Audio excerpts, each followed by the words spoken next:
You'll find your path to Ryan is now Sanderson. Oh, yes. What happened to you? I've been trying to raise you for a dog's age. Never mind. Would you kindly leg it over to the spear and get on down to Hephaestus? It's time to settle up with Ryan. You may avail yourself upon one of my lesser works as a token of our time together. If you had become my one and true disciple, you might have been worthy of seeing inside the box of my most private news. But he was not yet even born. Now, go.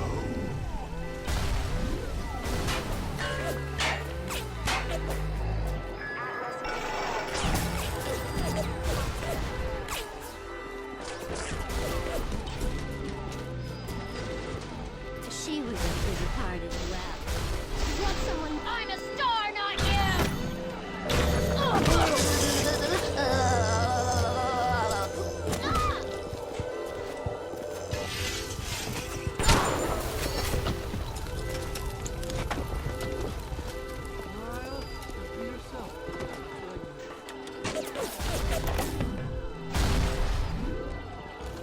I could have been the toast of Broadway, the talk of Hollywood.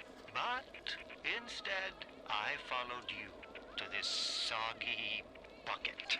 When you needed my starlight, I illuminated you. But now I rot, waiting for an audience that doesn't ever come. I'm writing something for Ryan. Rapture is filled corner to corner with detail and history, and the cast of characters that occupy this world are no less dynamic. Every splicer, every level boss has a story. In many ways, these characters are a reflection of their environment, and their environment a reflection of their character.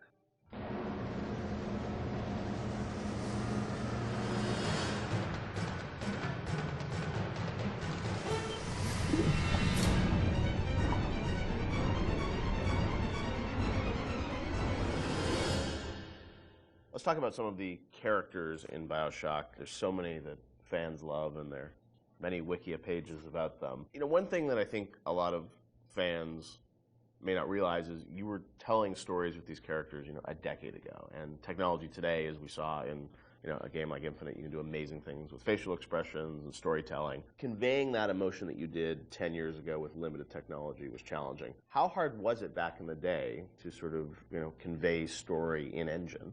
We had such a small team that, we had to show Tenenbaum or Atlas. They were just splicer models, right? Yeah, Oh, really? Tenenbaum was Ladysmith, which is, there's a reason that she's in shadow behind glass, and it's not to be dramatic. It's because we couldn't afford to build another. Really? Yeah. So just something as simple as that, like you couldn't afford to build a model. We didn't have the, we had a few character models in the game. There's maybe 8 or 9 character models. Really? Yeah.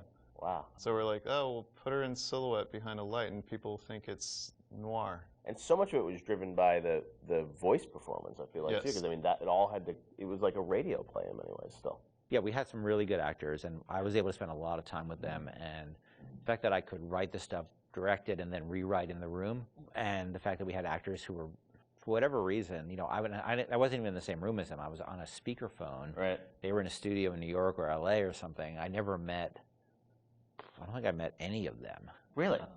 None of the actors in BioShock you ever met in person when you were making the game? Maybe since, but at the time I hadn't met a single one of them. That's fascinating. Except maybe a couple people I played the Circus of Alice thing. Nate Wells played the Jack on the plane. A couple of people in the studio. It was community theater, in terms of the tech and the sort of time we had for it. But the actors were, we had some exceptional actors. I will say, as doing animation on that game, that you can hide bad animation behind really good audio, and it makes the animation look better. We didn't have a tech animator. It was me. I'd never rigged characters before, and now I'm rigging characters, trying to figure out how, to get all of these characters out to the animation team. So we're very limited when it came to animation tools. Yeah, Since apologize to my animators. No, but you did the big. I mean, for your first game that you rigged the Big Daddy, which is it's not an easy character to rig. It was we figured it out, but the tools that we had on Infinite were not the tools that we had on BioShock. So we figured out what we could do and what we could do well, and tried to hide, kind of, put into the darkness the things that we knew we couldn't do very well. And having voice actors of that caliber that can bring those characters to life, you tend to fill in the blanks. So tell me, friend, which one of the bitches sent you? The KGB wolf or the CIA jackal? Here's the news. Rapture isn't some sunken ship for you to plunder. And Andrew Ryan isn't a giddy socialite who can be slapped around by government muscle. And you did get to revisit Rapture in the DLC for Infinite, and with today's technology, or technology from a few years ago, I'm sure it was liberating for you guys in some ways to be able to use that tech to bring the environment and also characters to life. What was that experience like for you guys to go back and sort of revisit Rapture?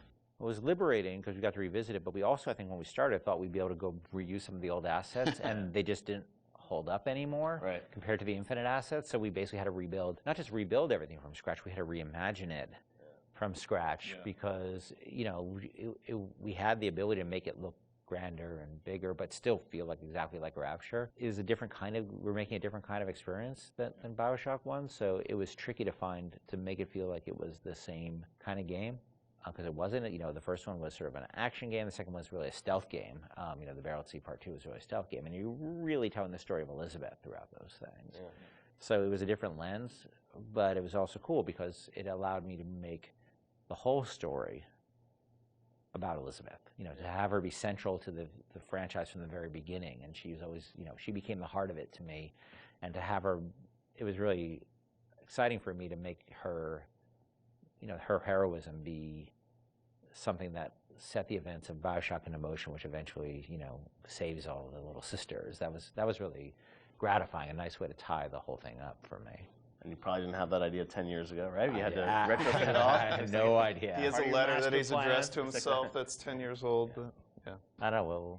I mean, for me, it was a nice way for me to say goodbye to BioShock and BioShock Infinite, because those two worlds together. You don't realize, or I don't think the audience realizes how much time you spend with these characters, trying to get them out and polished and into the world. And it was a good opportunity, I think, as a game developer to kind of have that little coda at the end where you're like, okay, I get to, now I'm ready to move on to the next thing. I've had a nice, break. Like, let's seal this off, and now I'm on to the next thing. And it was like 12 years of our lives, too.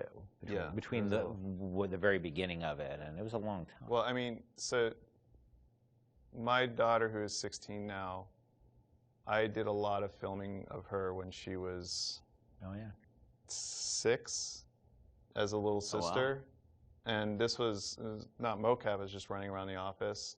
And I'm like trying to be like, now trip over the thing and pretend you die. Or like, trying to not traumatize a 6-year-old. Yeah, pretend you're drinking something, and and then I never showed her the actual game until much later. But she, on BSI, I put her in a mocap suit and actually used her for the little sister in Paris that's running after the balloon. So that was kind of, for me, like a nice way to connect it all together.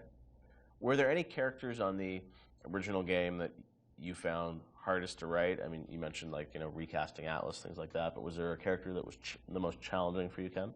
Well, Atlas, because he was basically written completely twice. That was very, very tough, and I was very happy about the original character, and I thought I'd really done something great. And then we showed it to people, and they just hated it, and they didn't trust him. And if they didn't trust him, we were screwed. And so it was tough because we, after having gone through all the recording, to actually have to let the actor go. It's no fault of his own, right? It was on us. He had invested in it. Tell him that it wasn't going to happen, and rewrite it from scratch. That was hard, and that was tough. And then after I finished it, I had a debate with somebody on the team who felt the accent was really, really phony. And we had an English person on the team, and he felt the accent was really phony. So at the last minute, we basically ended up doing a focus test in Ireland. Right. To see if people bought the accent, because the actor playing Atlas was Irish, but he was from a different part of Ireland, so he was playing a different kind of Irish accent. Right. I don't think he was from Dublin, and Atlas sort of had a Dublin accent. And so at the last minute, I thought I was going to have to do it again. Oh, wow. And fortunately, the focus test came back, and people loved it. I don't know how you survived that plane crash, but I've never been one to question Providence. I'm Atlas, and I aim to keep you alive. And a lot of the villains in the game felt like they were, very much tied to certain levels, and this was, you were still in an environment of levels with BioShock, right? It wasn't just big open world. Did that all sort of get designed together? It's like, here's the best villain that's going to fit to this environment and this theme of, this area?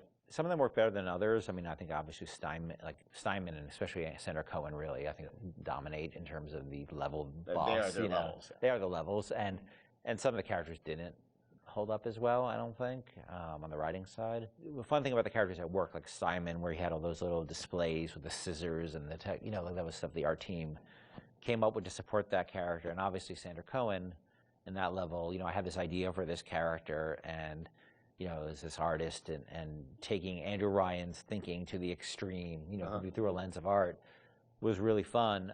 They were really, in a lot of ways, they're sort of like more like Batman villains than they are like actual, real world villains. That they all have the Joker cares far more about the humor and the dark humor that he has, and the Riddler cares more about the riddles than he actually does about money. Right. The money, the crime is this afterthought. Right. It's the philosophy.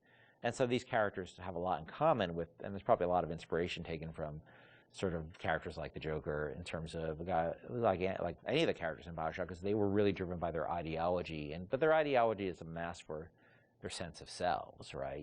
This stuff is really, Cohen knows he's a hack, and he doesn't want to, he can't admit that to himself, so he has to wrap himself in all this nonsense, because the last thing he could ever do is look in the mirror and say, I'm not much of an artist. No need to thank me for jamming the transmissions of those boors, Atlas and Ryan. Let them have their squabble. The artist, yes, the artist knows there is richer earth to till. It's a requiem.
found her that way! That's all you got?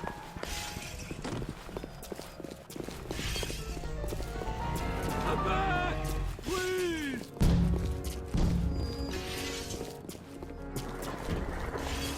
Come back! I didn't mean anything by it!